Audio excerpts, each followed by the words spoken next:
একদম প্রথম থেকে যারা বলছি গ্রামার শিখবি তাদের জন্য শুরু করছি সিনটেক্স। সিনটেক্স কথার অর্থ সাবজেক্ট, আমরা আগেও বলেছি, ভার্ব, এগ্রিমেন্ট। প্রথমে শিখতে গিয়ে যদি কোনো সমস্যা হয়ে যায় তাহলে কিন্তু আমাদের শেখার প্রতি ইন্টারেস্টটা কমে যাবে। এক্সাম্পল কিছু লেখা আছে বোর্ডে, পুরো বিষয়টা বুঝবো, পুরো ক্লিয়ার হয়ে যাবে। সিনটেক্সের প্রথম রুলস এইটা। সিনটেক্স মানে কি? আমরা যদি কোনো সাবজেক্ট লিখি সি, এখানে ইজ লিখবো না আর লিখবো সেটা তো এই সাবজেক্ট অ্যাকর্ডিং হবে, তাই না? ভালো করে বুঝবো। তাহলে এখানে সি এর পরে হবে কি? ইজ। তাহলে সাবজেক্ট যে অ্যাকর্ডিংয়ে ভার্বটা বসলো, এই নিয়মকেই বলা হচ্ছে সিনটেক্স। এইবার একটু বুঝে নিই। যদি বলি আয়ের পরে টেক হয় না টেক্স হয়? টেক হয়। তাহলে আই টেক টি, তাই না? I take tea. কিন্তু যদি বলি হি তাহলে কি হবে? টেক্স হবে, তাই না? তাই তো হওয়া উচিত, কারণ হি একটা কি? Third person singular number. এবার একটু কনফিউশন আসছে যারা একেবারে প্রথম থেকে। থার্ড পারসনগুলো কি? আচ্ছা, আমি, আমরা, এটা ফার্স্ট পারসন আমরা জানি তো। তুমিটা কি? Second person. আর বাদ বাকিটা কি? Third person. থার্ড পারসন মানে কিন্তু প্রথম পুরুষ। থার্ড পারসনের বাংলা কি? প্রথম পুরুষ। আর ফার্স্ট পারসনের বাংলা কিন্তু উত্তম পুরুষ। শুরু থেকে যখন শিখবো শুরুর মতন করেই যাই। এই থার্ড পারসন আবার কি দরকার? একবচন দরকার, সিঙ্গুলার নাম্বার দরকার। যদি হি হয় এটা কিন্তু একবচন, যদি দে হয় এটা কিন্তু বহু বচন। থার্ড পারসন কিন্তু বহু বচন। ক্লিয়ার? তাহলে থার্ড পারসন কিন্তু বহু বচন, তখন কিন্তু আর টেক্স হবে না, তখন আবার টেকই হবে। কোন টেন্সে? কেবল প্রেজেন্ট ইনডেফিনিট টেন্সে। সমস্ত ইংরাজি এমন একটা জিনিস যে প্রত্যেকটা গ্রামারের সঙ্গে সম্পর্কিত। ক্লিয়ার? এবার একটুখানি আসি। ইংরেজিতে দুটো ভার্ব আছে, একটা ডেয়ার আর একটা নিড। এই ভার্ব দুটো যখনই নেগেটিভে ব্যবহার করব, মানে এই ভার্ব দুটোর পাশে আমরা খাতায় লিখবো একদম বাংলায়, যখনই নট ব্যবহার করব তখন দেখো এই পাশে যতই থার্ড পারসন সিঙ্গুলার নাম্বার থাকুক না কেন এখানে এস বা ইএস যুক্ত হবে না। তার মানে এই সেন্টেন্স দুটো কি? ভুল। তাহলে সঠিক কি হবে? যে she dare not oppose her, he need not go there. একটু ব্যতিক্রম লাগলো না ব্যাপারটা? দাদা একটু আগে করেছে কি, যে একটু আগেই তো তিনি বললেন যে হি এর পরে বাবা টেক্স হয়, তাহলে এখানে হি এর পরে নিডস কেন হলো না? কারণ এই নিডের পরে কি আছে? নট আছে। কিন্তু নিচের বাক্যে দেখ, he dares to face the challenge, third person dares লেখা যাবে, কেন? এর পাশে কি নেই? নট নেই। তাই তার মানে যখনই ডেয়ার নট বা নিড নট লিখব তখন সেটা সবসময় এস ছাড়া লিখতে হবে। মানে এস ছাড়া মানে কি? Plural verb. এস ছাড়া মানে কি? Plural verb. এই যে ডেয়ার, নিড, এগুলো প্লুরাল ভার্বেরই তো পরে বসে। খুব সহজ করে বুঝলে কি বুঝবো? যে আমরা এটাই বুঝলাম, যখন ডেয়ার বলো, নিড বলো, এর পাশে যদি নট বসে বাবা এস টেস দেওয়া যায় না। আর যদি নট না বসে তাহলে দেওয়া যায়। যেমন কি he dares to face the challenge, she needs money, তখন কিন্তু এইটা অ্যাজ আ মেইন ভার্ব ব্যবহার করা হয়েছে। এই ডেয়ার মানে কি? এতটা বলার সাহস। ডেয়ার শব্দ কি? যে তার মধ্যে কারেজ আছে to say or to do. আর নিড মানে প্রয়োজন। ঠিক আছে, ভালো করে নিয়মটা কিন্তু খাতায় লিখে নিতে পারো বাংলায়। কিভাবে লিখবে? যে dare not or need not হয়, ডেয়ার্স নট নিডস নট হয় না, তাই না? একদম সহজে dare not or need not হয়, কিন্তু dares not or needs not হয় না। ঠিক আছে? ক্লিয়ার সাগর? একটু নিচের দিকে দেখ, আমি এই বাক্যটাকেও কিন্তু নেগেটিভ করেছি। সুজয়, কতটা কনফিউজিং দেখ, এই বাক্যটাকেও আমি নেগেটিভ করেছি না, নট করেছি না, কিন্তু আমি এটাকেও দেখ থার্ড পার্সনে মানে যেভাবে ডাজ লেখা যায় লিখেছি, কিন্তু এই ভার্বের সঙ্গে লিখেছি, লিখিনি। আমার সেখানে যাওয়ার প্রয়োজন নেই, তখন আমি কি লিখতে পারি, হি বা he does not need to go there. যদি এই বাক্যটাকে আমি এইভাবে লিখতাম, হি নিডস নট গো দেয়ার, তাহলে কিন্তু হতো না। তখন কি হতো, হি নিড নট গো দেয়ার। ব্যাপারটা একদম স্পষ্ট করে নে, ব্যাপারটা কিছুই না, ব্যাপারটা কিচ্ছু না, শুধুমাত্র এই নিড এর সঙ্গে নট যখনই বসবে এসটা হবে না। ক্লিয়ার? এই উদাহরণগুলো কিন্তু খুব প্রয়োজন, উদাহরণগুলো দেখলে চট করে মনে পড়ে যাবে। যে কোনো পরীক্ষায় তোমাকে দিতেই পারে এই সেন্টেন্সের ধরন, এই একটা সেন্টেন্সের ধরন, আরেকটা দেখো এই রকম সেন্টেন্সের ধরন যেখানে নিডটা মেইন ভার্ব হিসেবে কাজ করেছে, তাই না? আর এটা কিন্তু এভি মানে অক্সিলারি ভার্ব, এই যে does not. They do not need money, তাদের পয়সার দরকার নেই। They do not need money, তাদের পয়সার দরকার নেই। এই ডু নটটা কিন্তু এভি মানে অক্সিলারি ভার্ব, আর এই নিডটা কিন্তু পিভি বা এমভি প্রিন্সিপাল ভার্ব বা main verb. Sagar, look at the board. জানি রেলের পরীক্ষা ইংরেজি আসে না, তবুও তো বাঁচতে গেলে একটুখানি ইংরেজি জানতে হবে। Sagar is taking preparation for railway examination, isn't it? তাই না? সাগর, আইটিআইতে ভর্তি হয়েছিস? Very nice. এবার আমার প্রশ্ন, এইটা শিখতে শিখতেই আজ আমার জন্মদিন, ইংরাজি কি? আজ আমার জন্মদিন, ইংরাজি কি? Very good. It is my birthday today. It is my birthday today, not today is my birthday. একই রকমভাবেই আমরা কখনো দুটো নাউনকে পাশাপাশি বসাতে পারি না। যেমন আমরা অনেক সময় দেখেছি, অনেকেই বলেছেন তিনি সায়েন্স টিচার, বলা যায় টিচার অফ সায়েন্স। ছোটোখাটো গ্রামার আমরা এর মধ্যেই শিখে নেব। লেখা গেছে প্রত্যেকের কাছে ধারণাটা স্পষ্ট। Any problem? কোনো প্রবলেম থাকলে আমায় কিন্তু বলো, কোনোটাই মুক্ত নয়, ভালো করে দেখো, সবই সুক্ত। সাপোজিশনাল সেন্টেন্স, আমরা কথায় কথা বলি না, সাপোজ তুই বিয়ে করলি, কিন্তু আমি তো করিনি, মানে আমি করেছি, তোরা তো করিসনি। সাপোজ তোর বউ তোকে 1 লাখ টাকা দিল, আমরা অনেক সময় ধরি না, সাপোজ রাম শ্যামকে, তাই না? সাপোজ মানে ধরে নেওয়া, যা কেবলমাত্র ইমাজিনেশনেই সম্ভব, বাস্তবে সম্ভব নয়, সুপারফ্লুয়াস যাকে বলা হয় ইংরেজিতে। ধরো যদি আমরা অনেক সময় আমরা বিশেষ করে আমরা আইজাবিটে দেখেছিলাম, I wish I were going to Mussoorie, তাই না? ছিল না এই লাইনটা, I wish I were going to Mussoorie. এবার তখন আমি তোমাদের বলেছিলাম এই লাইনটাকে একটু তোমরা দাগিয়ে রাখো, এটা আগামীতেও কাজে লাগবে। তাহলে এইখানে আয়ের পরে ওয়ার কেন বসেছে? এখানে সিঙ্গুলার ভার্ব বসে না। যখনই সুপারফ্লুয়াস কিছু হয় তখনই ভার্বটা কি হয়? Plural verb. যদি এখানে হি থাকতো তাহলে ওয়ারই হতো, যদি না প্রেজেন্ট টেন্সে থাকতো তাহলে ওয়ারই বসতো। সব সময় মনে রাখবো ওয়ার বসবে। কি বসবে?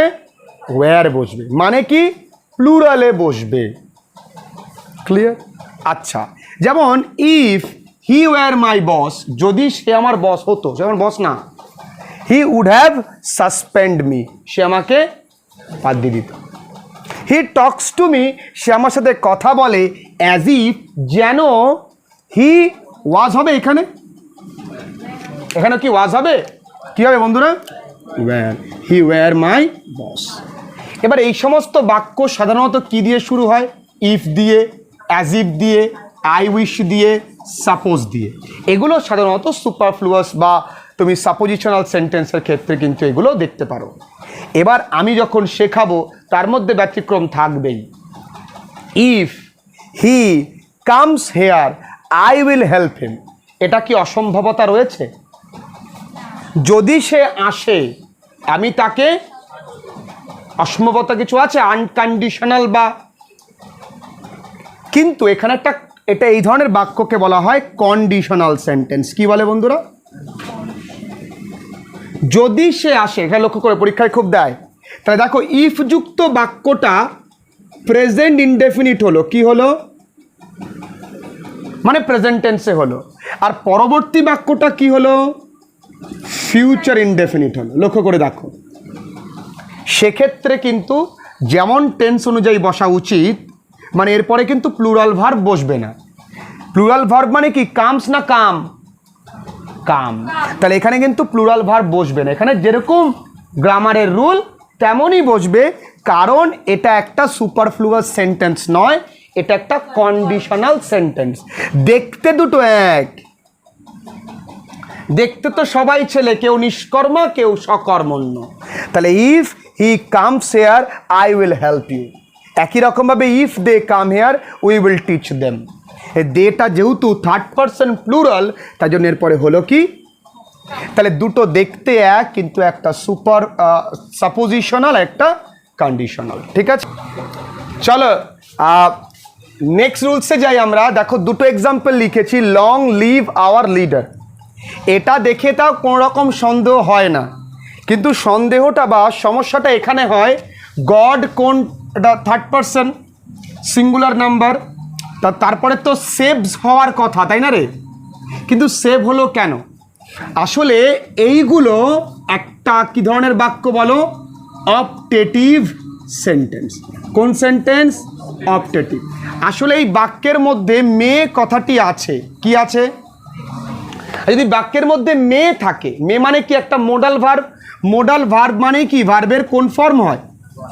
আসলে আমরা মনে মনে বলছি মে আওয়ার লিডার লিভ লং, তাই সংক্ষেপে বলি লং লিভ আওয়ার লিডার। আমরা সাথে বলবো লং লিভ আওয়ার লিডার, অনেকে বলে লং লিভ আওয়ার লিডার মানে অনেক দিনে বেঁচে থাকুক। আর এখানে কি আছে, মে গড সেভ আস। অনেক সময় অপটেটিভ সেন্টেন্সে এই মে কথাটি পূজ্য থাকে। তোমাকে পরীক্ষায় কি দেবে, গড সেভস আস, এখানে তোমাকে এররটা বের করতে হবে। এখানে সঠিক কোনটা, সেভস নয়, কি সেভ। ক্লিয়ার? এটাও এই যে সাবজেক্ট অনুযায়ী ভার্বটা বসছে, এটাও তাই সিনটেক্সের একটা অবিচ্ছেদ্য অংশ। এবার বোঝাই তার পরেরটা। দেখো ইট ইজ আই, এরপর আবার দিয়েছে কি হু। দেখো এটা দুটো অংশ রয়েছে, এই একটা অংশ যেটাকে দেখে আমরা ইট ইজ লিখেছি, তাহলে স্বভাব সিদ্ধভাবেই এই আইয়ের জন্য আমি কি লিখব, অ্যাম লিখব। এই হুটা কিন্তু একটা রিলেটিভ প্রোনাউন, এর আগে যেটা থাকে তাকে অ্যান্টিসিডেন্ট বলে। কি বলে? তোরা খালি বুঝবি এইটাই, এই যে লিঙ্কার, এর আগে যে সাবজেক্ট থাকে এটাকে বলা হয় কি, অ্যান্টিসিডেন্ট। যদি কেউ জিজ্ঞাসা করে অ্যান্টিসিডেন্ট কি, আগে এক্সাম্পল দিবি, আমাকে সংজ্ঞা বলার দরকার নেই। মাধ্যমিকে দেখেছি একটি ছেলে আমার রেজাল্টের জন্য আমি আমার স্কুল টিচার মুখস্থ করে দিয়েছে। ইমোশন নেই ছেলে মেয়েদের মধ্যে। আগে দেখবি ভালো ছেলে মেয়ে তৈরি হলে ওদেরকে নিয়ে না প্রশংসা করা হতো, এখন মিমস বানায়, ওরে বলদ বলা হয় এবং প্রশ্ন করা হয়, প্রশ্ন তোলা হয়, ও আগামী দিনে কী হবে দেখবানি। মানে আমাদের কনফিডেন্স এরকম হয়ে গেছে, দাম দিনে ওদের, হট ওই একদিনের জন্যে। আর সাংবাদিকেরাও সত্যি একই প্রশ্ন, তোমার এই সফলতার পিছনে কে? রায়মাটি। বিষয়টা আগে বুঝতে হবে যে বিষয়টা কি। আমি বলেছি যে লিঙ্কারগুলো আছে না, এটা রিলেটিভ প্রোনাউন। এগুলোকে কি বলা হয়? রিলেটিভ। আখি ভালো করে দেখ, প্রোনাউন। এর আগে যেটা থাকে সেটা হলো সুজয়, সেটা এই অংশটা কি, অ্যান্টিসিডেন্ট। এইখানে হিটা কি, অ্যান্টিসিডেন্ট। তাহলে এই অ্যাকর্ডিংয়ে বসবে, তাহলে হিয়ের পরে হ্যাভ হয় না হ্যাজ হয়? ভেরি গুড, আমরা জানি তো হিয়ের পরে হ্যাজ হয়, জানি আমরা। তাহলে এখানে যদি আই থাকতো তাহলে কি হতো, হ্যাভ হতো না হ্যাজ হতো? হ্যাভ হতো। ক্লিয়ার? এটা আমরা জানি। আমরা মূলত যাতে কনফিউজ না হয়ে যায় হুটা দেখে, সেই জন্য এটা করানো। ক্লিয়ার? আর তার সঙ্গে আমরা শিখলাম কি অ্যান্টিসিডেন্ট কি। আসছে এবার নেক্সট পয়েন্টে, ঠিক আছে? তোগুলো এক্সাম্পল দিয়েছি, bread and butter, rice fish or বা and curry, rice and fish মানে ভাত মাছ, হ্যামার অ্যান্ড সিকেল হাতুড়ি শেকল, truth and honesty, crown and glory, age and experience, eggs and bacon. আসলে বেকন একটা মাংস বা তোমরা পাউরুটিও বলতে পারো। আসলে বেকন শব্দের অর্থ গৌরবের খুব প্রিয় খাদ্য, শুয়োরের মাংস। Horse and carriage, slow and steady. এখানে স্লো অ্যান্ডও থাকতে পারে, স্লো বাটও থাকতে পারে। আমরা পড়েছি না, slow but steady wins the race. এগুলো না সবসময় মনে রাখবে সিঙ্গুলার ভার্ব ক্যারি করে। কোন verb? Singular verb. Singular verb মানে কি? হয় ইজ হবে, নয় ওয়াজ হবে, নয় হ্যাজ হবে, নয় কি হবে ভার্বের সাথে এস অথবা ইএস যুক্ত হবে। যদি এরকম বলি যে স্লো অ্যান্ড স্টিডি, এখানে উইন হবে না উইন্স হবে, তাহলে কি হবে? উইন্স হবে। তাহলে শুধুমাত্র সিঙ্গুলার ভার্বগুলো তুমি তো চিনে নাও কার কার সঙ্গে যাবে, এগুলোর সঙ্গে। কারণ দেখো প্রত্যেকটা জিনিসকে তুমি আলাদা করতে পারবে। তুমি যদি ইচ্ছে করো এগকে ছিঁড়ে টুকরো টুকরো করতে পারবা, পারবা না? এই রাইসকে আলাদা আলাদা করতে পারবা। কিন্তু একটু দেখো তো, honesty to the abstract noun, এর মধ্যে এটা কোনো মানে মেটেরিয়াল নাউন নয়। দেখো কিন্তু টাইমটা মেটেরিয়াল, এই অ্যাবস্ট্রাক্ট, টাইটটাও অ্যাবস্ট্রাক্ট। কিন্তু তুমি আলাদা করে টাইমটাকে ডিফাইন করতে পারবা? 1 ঘন্টা, 2 ঘন্টা, 3 ঘন্টা পারবা না করতে। সমুদ্র দেখবার তুমি ঢেউটাকে গুনতে পারবা।